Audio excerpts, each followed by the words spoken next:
Sir ಇದು on road 45,000 something ಬರುತ್ತೆ. ಬನ್ನಿ ಈ ಕಡೆ. ಸರ್ ಇದು ನೀಗಲೇ ಬುಕ್ ಮಾಡಿದ್ರೆ ಫೆಸ್ಟಿವಲ್ ಆಫರ್ ಅಂತ ಕಂಪ್ನಿ 2 ಕಡೆಯಿಂದನೂ ಕೊಡುತ್ತೆ. ಕಂಪ್ನಿ 3 ವರ್ಷ ಫ್ರೀ ಸರ್ವಿಸ್ ಕೊಡೋದ್ರ ಜೊತೆಗೆ ಬ್ಯಾಂಕು 1.5% ಇಂಟ್ರೆಸ್ಟ್ ಕಡಿಮೆ ಮಾಡುತ್ತೆ. ಪ್ಲೀಸ್ ಬನ್ನಿ ಸರ್.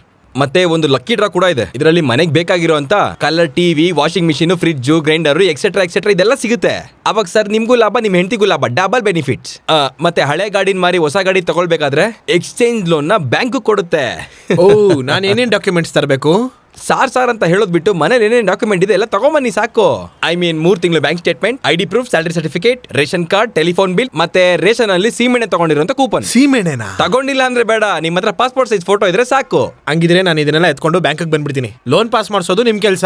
ಓ ಶೋರ್ ಸರ್, ತಗೊಳ್ಳಿದ್ದು ನನ್ನ ಕಾರ್ಡು. ನಿಮ್ಗೆ ಏನೇ ಸಂದೇಹ ಇದ್ರು ನನಗೆ ಕಾಲ್ ಮಾಡಿದ್ರೆ ಆಯ್ತು. Okay, thank you. Bye. Hi ಮಾಯಾ.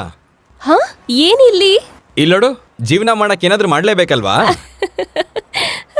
ಯಾರದು? ನಾನ್ ಹೇಳಿದ್ನಲ್ಲ, ಸೂರ್ಯನಾರಾಯಣ್. ಹಲೋ. ಮತ್ತೆ ನನ್ನ ಬಗ್ಗೆ ಹೇಳಿರ್ಬೇಕಲ್ವಾ? ಹಾಗೇನಿಲ್ಲ, ತುಂಬಾ ಜನ ಹೆಸರಿಡುವಾಗ ನಿಮ್ಮ ಹೆಸರನ್ನು ಹೇಳಿದ್ರು. ಇವಳು ನನ್ನ ಫ್ರೆಂಡ್ ಪ್ರಿಯಾ. ಹಾಯ್. ಹಲೋ. ಮತ್ತೆ Maya, thank you so much. ಯಾಕೆ? ಇವತ್ತು ಸ್ಟೇಷನ್ಗೆ ಸರ್ ಕರೆದಿದ್ದಾರೆ. ಪೊಲೀಸ್ ಸ್ಟೇಷನ್ಗಾ? FM station Radhakrishna sir loan ವಿಷಯಕ್ಕೋಸ್ಕರ. ಮಾಯಾ ಅವ್ರದ್ದು ಹೈ ರೆಕಮೆಂಡೇಶನ್ ಇದೆ ಅಂತ ಹೇಳಿದ್ರು, ಅದಕ್ಕೆ thank you so much. Thanks ಅಷ್ಟೇ ಸಾಕಾಗಲ್ಲ, ನಮ್ಗೆ ಒಳ್ಳೆ ಟ್ರೀಟ್ ಕೊಡ್ಬೇಕು. ಓ ಶ್ಯೂರ್. ಒಂದ್ ಸೆಕೆಂಡ್ ಈ ಕಡೆ ಬನ್ನಿ ಪ್ಲೀಸ್. ಹೊಸ ಮಾಡೆಲ್ ಗಾಡಿ ಬಂದಿದೆ, ಕಂಪ್ನಿಲಿ ಎಕ್ಸ್ಚೇಂಜ್ ಆಫರ್ ಇದೆ, ಒಂದ್ಸಲ ನೋಡಿ. ಮೊದ್ಲು ಇದಕ್ ತಗೊಂಡಿರೋ ಲೋನ್ ತೀರ್ಲಿ, ಆಮೇಲೆ ನೋಡೋಣ. ಓಕೆ ಆಯ್ತು. ಏನಾದ್ರೂ ಹೆಲ್ಪ್ ಬೇಕಾದ್ರೆ ನನಗೆ ಕಾಲ್ ಮಾಡಿ. ಶೋರ್. ಒಂದ್ second. Okay then Maya, thank you. Phone ಮಾಡ್ತೀನಿ. ಕಾಲ್ ಮಾಡ್ಬೇಕು, ಮಿಸ್ ಕಾಲ್ ಬೇಡ.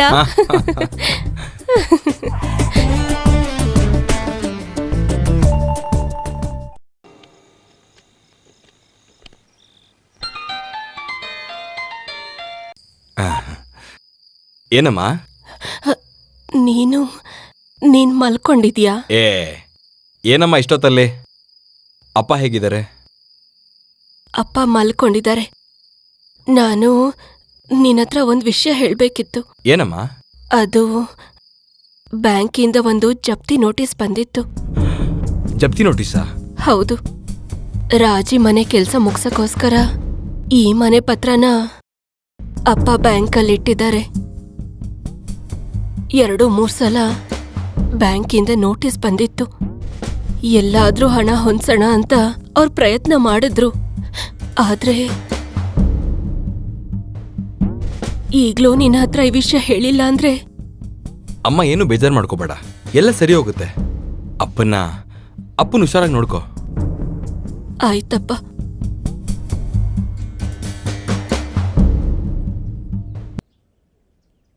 ಇಷ್ಟು ಚಿಕ್ಕ ವಿಷಯಕ್ಕೆ ತಲೆ ಕೆಡಿಸ್ಕೋತಾರೇನೋ? ಬಿಟ್ಟಾಕೋ. ನಿನಗೆ ಗೊತ್ತಾ, ನಮ್ಮಪ್ಪ ಇಲ್ದೇನೆ ನಾನು ಒಬ್ಬಂಟಿಯಾಗಿ ಸಮಾಜದಲ್ಲಿ ಬದುಕ್ತಾ ಇದ್ದಾಗ ನನ್ನ ಹತ್ರ ಈ ಅಬ್ದುಬಾಯ್ ತಂದಿದ್ದು ಸ್ವಲ್ಪ ಹಣ ಮಾತ್ರ ಇದ್ದಿದ್ದು. ಬಿಸಿಲು ತಡೆಯೋದಿಕ್ಕಾಗದೆ ಬಿದ್ದಿದ್ದೀನಿ, ಬೀದಿನ ಅಲ್ದಿದ್ದೀನಿ. ಆದರೆ ಮನಸ್ಸಿನಲ್ಲಿ ಹಠ ಇತ್ತು, ಎಲ್ಲನೂ ಸ್ವಂತ ಮಾಡ್ಕೋಬೇಕು ಅನ್ನೋ ಛಲ ಇತ್ತು. ಆಮೇಲೆ ನಾನೊಬ್ಬನೇ ಏಕಾಂಗಿಯಾಗಿ ಈ ಸಾಮ್ರಾಜ್ಯ ಕಟ್ಟಿದೆ. ಕೋಟಿಗಟ್ಲೆ ಹಣ ಸಂಪಾದನೆ ಮಾಡಿದೆ. ಯಾಕೆ ಗೊತ್ತಾ? ಈ ಸೊಸೈಟಿ ಮಹತ್ವ ಕೊಡೋದು ಯಾವುದಕ್ಕೆ ಗೊತ್ತಾ? ಹಣಕ್ಕೆ ಮಾತ್ರ. ಅಬ್ದುಬಾಯ್, ನಿನಗೆ ಗೊತ್ತಾ, ನಾನು ಓದೋ ಟೈಮಲ್ಲಿ ಹೊಟ್ಟೆಗೆ ಊಟ ಇಲ್ದೇನೆ ಇವ್ರ ಮನೇಲಿ ಎಷ್ಟು ಸಲ ಊಟ ಮಾಡಿದ್ದೀನಿ ಅಂತ? ಎಷ್ಟೋ ಸಲ ನಾನು ಅದೇ ಮನೆಯಲ್ಲಿ ಮಲ್ಕೊಂಡಿದ್ದೀನಿ. ಹೀಗಿರುವಾಗ ಆ ಮನೇನ ಜಪ್ತಿ ಮಾಡೋದಕ್ಕೆ ಬಿಡ್ತೀನ? ನಾನ್ ಜೀವಂತವಾಗಿರುವಾಗ ನಮ್ಮ ಕಣ್ಮುಂದೆನೆ ಅಪ್ಪ ಅಮ್ಮ ಬೀದಿಗೆ ಬರೋದಾ? ನಿನಗೆ ಎಷ್ಟು ಹಣ ಬೇಕು ಅಂತ ಹೇಳು, ಈಗಲೇ ಪತ್ರ ತಗೊಂಡೋಗಿ ಅಪ್ಪನಿಗೆ ವಾಪಸ್ ಕೊಡು. ಹೇಗೋ ನಾನು ನೀನು ಮಾಡಿರೋ ಋಣನ ತೀರಿಸ್ಲಿ. ಲೇ, ಏನೋ ಇದು?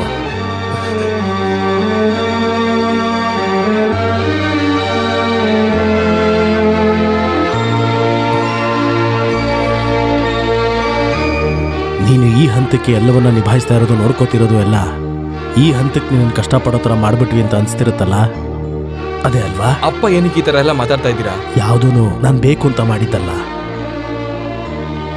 ಕುಟುಂಬ ಸಂಬಂಧ ಇವೆಲ್ಲ ಇಲ್ಲದೆ ಆಗುತ್ತೆ ಅನ್ನೋ ನೆನಪು ಬಂದಾಗಲೆಲ್ಲ ಮುಂದೆ ಬರೋ ಸಮಸ್ಯೆಗಳ ಬಗ್ಗೆ ನಾನು ಯೋಚನೆ ಕೂಡ ಮಾಡಲಿಲ್ಲ. ದುಡ್ಡಿನ ಹಿಂದೆ ನಾನು ಯಾವತ್ತೂ ಓಡಲಿಲ್ಲ, ಆಸೆ ಕೂಡ ಪಡಲಿಲ್ಲ. ಆದರೆ ಮಾಡಿದ್ದೆಲ್ಲ ವ್ಯರ್ಥ ಆಗೋಯ್ತೇನೋ ಅಂತ ಒಂದು ಸಣ್ಣ ನೋವು.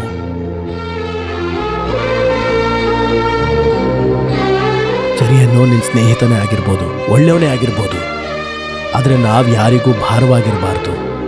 ಅದು ಜೀವನದಲ್ಲಿ ಆಮೇಲೆ ಸಮಸ್ಯೆಗಳನ್ನೇ ಸೃಷ್ಟಿಸೋದು. ಆ ಥರ ಏನೂ ಆಗೋದಿಲ್ಲ ಅಪ್ಪ, ನೀವು ನನ್ನ ನಂಬೋದು.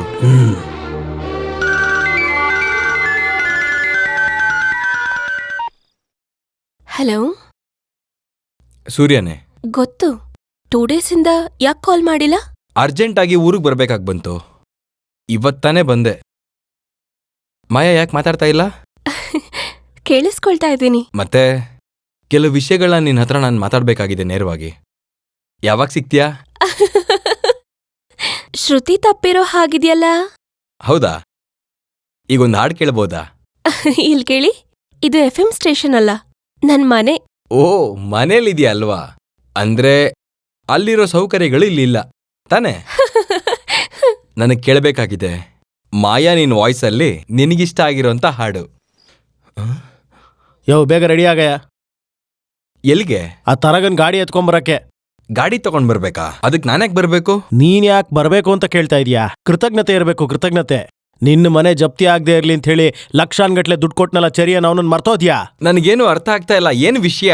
ನಾವ್ ಆ ತರಂಗನಿಗೆ ಗಾಡಿಗೋಸ್ಕರ ಫೈನಾನ್ಸ್ ಕೊಟ್ಟಿದೀವಿ. ಇದುವರೆಗೂ ₹1 ಕೂಡ ವಾಪಸ್ ಕೊಟ್ಟಿಲ್ಲ. ಅದು ಅಲ್ಲದೆ ಗಾಡಿ ಇಸ್ಕೊಂಬರಕ್ ಹೋಗಿದ್ ಇವನ್ಗೆ ಹೊಡೆದ್ ಕಳ್ಸಿದಾನೆ. ಈ ಸಮಯದಲ್ಲಿ ಆ ನಾಯಿ ಎಲ್ಲಿರುತ್ತೆ ಅಂತ ನನಗೆ ಚೆನ್ನಾಗಿ ಗೊತ್ತು. ನೀನು ಬಾ ಜೊತೆಲಿ. ನನಗೆ ಈ ತರ ವಿಷಯದ ಬಗ್ಗೆ ಏನು ಗೊತ್ತಿಲ್ಲ. ಅದನ್ನ ನೀನ್ ಬೇಗ ಕಲಿತೀಯ ಬಿಡು. ಹೇಗೂ ನೀನ್ ಮೊಹಮ್ಮದ್ ರಫಿ ಆಗೋಂತ ಅಗತ್ಯ ಏನಿಲ್ಲ. ಬೇಗ ರೆಡಿ ಆಗು.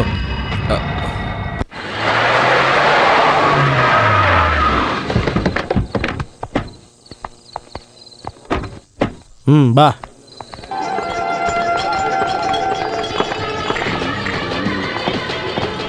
ಆಮೇಲೆ 4 ಓಡ್ಕ. ತಗೊಳ್ಳಿ ಸರ್. ನೀನ್ ಕುಡಿಯೋದಿಲ್ವಾ? ನನಗ್ ಬೇಡ. ಬೇಡ ಅಂದ್ರೆ ಬೇಡ ಬಿಡು, ನಾನು ಕುಡಿತೀನಿ. ಏಯ್, ಅಲ್ಲಿ ಕೂತಿರೋನೆ ಆ ತರಂಗ. ಗಿರಿ, ಹೋಗೋ.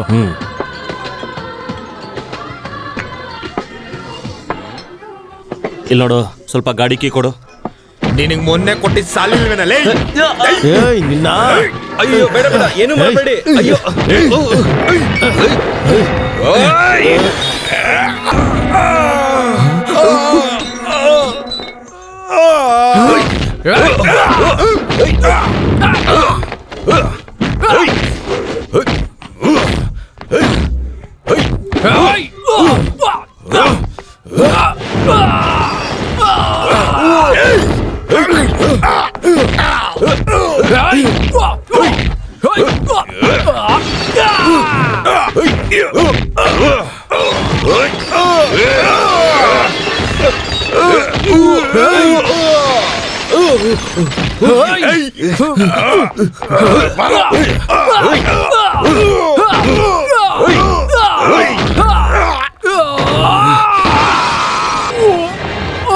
ಸೂರ್ಯ,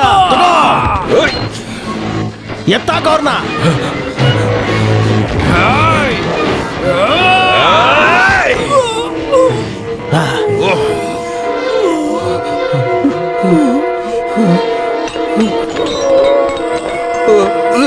ಸೂರ್ಯ ಓಡೋಗು. ನಾನು